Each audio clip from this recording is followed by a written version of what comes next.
नमस्कार, आप देखना शुरू कर चुके हैं न्यूज सदन तक और मैं हूं संतोष कुमार। बिहार विधानसभा चुनाव से पहले बिहार में एक ऐसा खेल हुआ जिससे पूरे देश के मीडिया रूम से लेकर गांव के चौपाल तक जलजला सा आ गया है। यह जलजला है बिहार विधानसभा चुनाव से पहले बिहार में मंत्रिमंडल का विस्तार। और इस मंत्रिमंडल के विस्तार में सबसे खास बात यह है, भाजपा के ही 7 एमएलए को मंत्री पद की शपथ दिलाई जाएगी। और सबसे बड़ी बात यह है कि भाजपा के प्रदेश अध्यक्ष दिलीप जायसवाल जी ने अपने मंत्री के मंत्रालय के पद से साफ इस्तीफा दे दिया है और उन्होंने सफाई पेश की है। उन्होंने कहा है कि ये पद में, चूंकि भाजपा का एक नीति है, एक पद पर 2 आदमी ना रहे, मैं प्रदेश अध्यक्ष के पद पर हूं, इसलिए मैंने इस्तीफा दे दिया। उन लोग, तमाम लोग, जो लोग इस चीज को समझते नहीं, राजनीतिक परिवेश से अपने आप को दूर रखते हैं, जो लेकिन लोग राजनीतिक को अपना धंधा बनाते हैं, कारोबार कमाते हैं, राजनीतिक के प्रति स्वच्छ पत्रकारिता का अंदाज नहीं लगाना चाहते, उन लोगों के लिए शायद मुझे ये खबर संकलन करना बहुत अनिवार्य हो गया। जो लोग ये कहते हैं कि एक पद एक व्यक्ति, ये अनिवार्यता को देखते हुए उन्होंने ईमानदारी दिखाई, तो जरा वो तमाम लोग बिहार के मुख्यमंत्री नीतीश कुमार जी के बारे में पता कर लें और समझ लें कि उनके पास कितने पद हैं। या फिर आप अपने उप मुख्यमंत्री जी के बारे में जाएं और उनके बारे में पता कर लें कि उनके पास कितना पद है, और वो भी भारतीय जनता पार्टी से ही आते हैं। और इन चीजों को हम यही खत्म करना चाहते हैं, क्योंकि आगे का समीकरण आपका ये कहता है कि जो मंत्रिमंडल की जिम्मेदारी जिन लोगों को मिल रही है, क्या नहीं लगता आपको कि ये बहुत बड़ी जिम्मेदारी है, जो कि उन व्यक्ति को साबित करना पड़ता है। किसी भी व्यक्ति के राजनीतिक कैरियर का, यदि वो विधायक बनते हैं, विधायक के बाद मंत्रालय का पद मिलना और उसको निभाना एक बहुत बड़ी जिम्मेदारी होती है। व्यक्ति को अपने आप को स्थापित करना होता है। जिन तमाम लोगों के साथ बिहार विधानसभा 50-25 के बाद, समाप्ति के बाद, पूर्व मंत्री का जो तगमा लगेगा, उस पूर्व मंत्री के कार्यकाल के बारे में लोग समीक्षा तो चाहेंगे। उनको जो मिली जिम्मेदारी है, जो उनको पद मिला है, उस पद की गोपनीयता का प्रमाण तो देना होगा उनको। अब वो कितना कर पाएंगे इस 6-7 महीने में, ये बात शायद उनके लिए लोहे का चने चबाना जैसा होगा। मैंने एक संदर्भ सामान्य रूप से एक स्टिकर डाला था, जो कि पूर्ण रूपेण राजनीतिक है। और जिस तरह से आप एक अंगूठा छाप आदमी अपने आप को स्वतंत्र मानता है राजनीति करने के लिए, लोकतंत्र में राजनीति ही एक ऐसा चीज है जहां पर कोई नीति निर्धारित नहीं है, जहां कोई विधान निर्धारित नहीं है। वहां पर मैंने एक छोटा सा राजनीति किया तो बहुत सारे लोग उलबलाने लगे, खास करके वो लोग जिनको स्कूल जाकर के राजनीतिक सीखने की जरूरत है।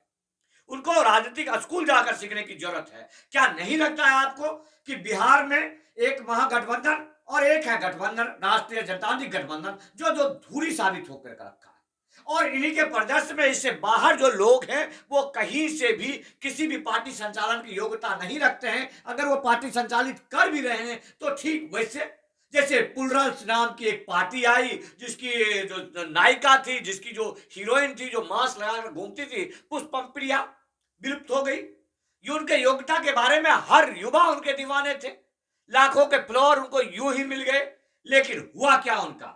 ऐसा ही कुछ अभी वर्तमान में प्रशांत किशोर जी, जो कि देश के जाने माने राजनीतिकार हैं, एक मंजे हुए आज के चाणक्य हैं, जो प्रधानमंत्री की नियुक्ति में अपना योगदान बताते हैं और लोग मानते भी हैं। कई राज्यों को मुख्यमंत्री स्थापित करवा चुके हैं और करवाते आ रहे हैं और करवाते भी रहेंगे। उन्होंने एक पार्टी बनाया, जनसुराज, और जिस पार्टी के आधार पर सब लोग जानते हैं कि वास्तव में धनसुराज भी हैं और उनके पास पैसे कमाने के बहुत सारे तरीके मालूम हैं। लेकिन उनका क्या हो रहा है? तो मुझे लगता है कि शायद आप इस चीज को समझेंगे, महसूस करेंगे। ये जो मंत्रिमंडल का विस्तार है, बिहार में मंत्रिमंडल का विस्तार सिर्फ भाजपा के प्रति अपनी आस्था और विश्वास जताने के लिए है, जिसका फायदा कि बिहार विधानसभा चुनावों में नुकसान क्या ही होगा। लेकिन चूंकि आपका समीकरण ऐसा है, इसलिए वर्तमान मुख्यमंत्री जी को कोई गिरा तो सकता नहीं है, लेकिन जनता का विश्वास उसी तरह कम होगा जिस तरह से देश के लोकसभा चुनाव 2024 में प्रधानमंत्री जी की इतनी लोकप्रियता होने के बावजूद भी आपको ग्राफ को नीचे लेकर आना पड़ा। बैसाखियों के सहारे देश के प्रधानमंत्री बने, अयोध्या जैसे सीट को गंवाना पड़ा।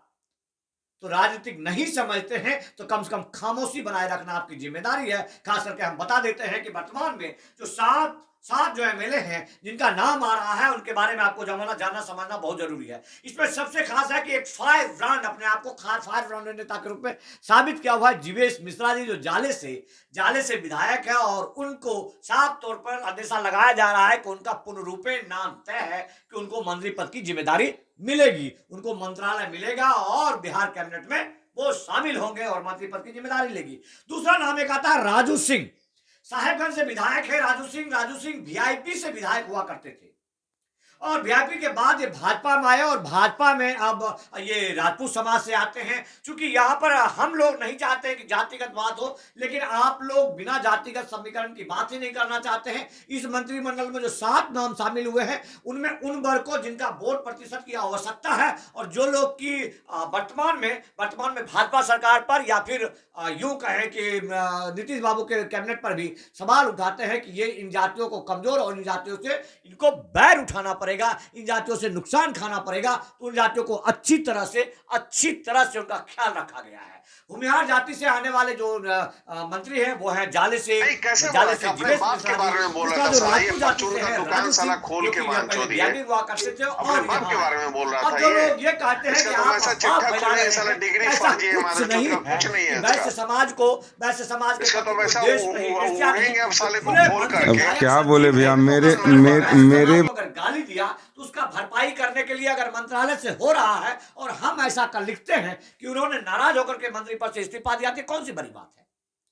क्या उन्होंने मांगा नहीं होगा कि जब विलंब इसको विधायकी की इसकी रद्द किया जाए, इसको जेल में ठूसा जाए? ऐसा जरूर मांगा होगा दिलीप जायसवाल जी ने। लेकिन आप कहते हैं कि ये तोड़ने की जोड़ी है। तो मैं आपको बता दूं कि वैश्य समाज से हैं जिन नामों को मंत्री बनना लगभग तय माना जा रहा है, उन आता है एक सबसे बड़ा नाम है मोतीलाल प्रसाद तेली वैश्य समाज से आते हैं और रीगा विधानसभा से ये जीत कर आते हैं। इनका सीतामढ़ी क्षेत्र में काफी प्रभाव है, क्योंकि रीगा विधानसभा का क्षेत्र ग्राउंड स्तर पर जाकर के मैंने रिपोर्टिंग किया है जब रीगा का चीनी मिल बंद हो रहा था और वहां के आसपास के लोगों की बहुत सारी समस्याएं थी। तो मोतीलाल प्रसाद जी जो है वो रीगा विधानसभा का ही नेतृत्व नहीं करते हैं। रीगा जो कि सीतामढ़ी का एक बहुत बड़ा पार्ट है, वहां के निचले स्तर में या फिर जमीनी स्तर पर इनका काफी स्ट्रॉन्ग पकड़ है और इनका मंत्री बनना तय माना जा रहा है। आप ये गिनेंगे वैश्य समाज के लिए जो मिलने वाला उपहार है वो नंबर 1 संजय सवारगी भी दरभंगा से ही आते हैं और दरभंगा से ये 2 मिथिलांचल क्षेत्र में से 3 हो जाएंगे आप अगर मोतीलाल प्रसाद जी को गिनते हैं और फिर जीवेश मिश्रा जी और फिर संजय सवारगी जी, ये दरभंगा से विधायक है और ये भी वैश्य समाज के मरवाड़ी जाति से आते हैं। जो दहन कर रहे थे वो सीट पाने के लिए कर रहे थे और आप कहते हैं कि हम गलत बोल रहे हैं। मतलब अब आपको कोई मतलब नहीं है कि विधायक संजीव को जेल में बंद किया जाए या उससे माफी मंगवा जाए, इससे आपको कोई मतलब नहीं है, इसलिए आप इस भाषा का प्रयोग करते हैं। अब ये जो 2 पद मिला है ये वैश्य समाज को मिला है। उसके बाद कृष्ण कुमार मंटू जी ये कुर्मी समाज से आते हैं, विजय मंडल जी केवट समाज से आते हैं। यहाँ पर आप समझ सकते हैं कि काट लाने का प्रयास किया जा रहा होगा, क्योंकि यहाँ मल्लाह सन ऑफ मल्लाह के नाम से जाने वाले मुकेश सहनी जी काफी दबाव बनाने का प्रयास कर रहे हैं। तो वहां पर इनको ला करके उनको दबाने का प्रयास कुमार जी हैं जो कि कोरी समाज से आते हैं। और फिर ये जो 7 नाम है, इन 7 नामों का लगभग मंत्री बनना तय है और आज ही पूरी तैयारी चल रही है। हो सकता है आज ही समाप्त समारोह हो। जय हिंद, धन्यवाद।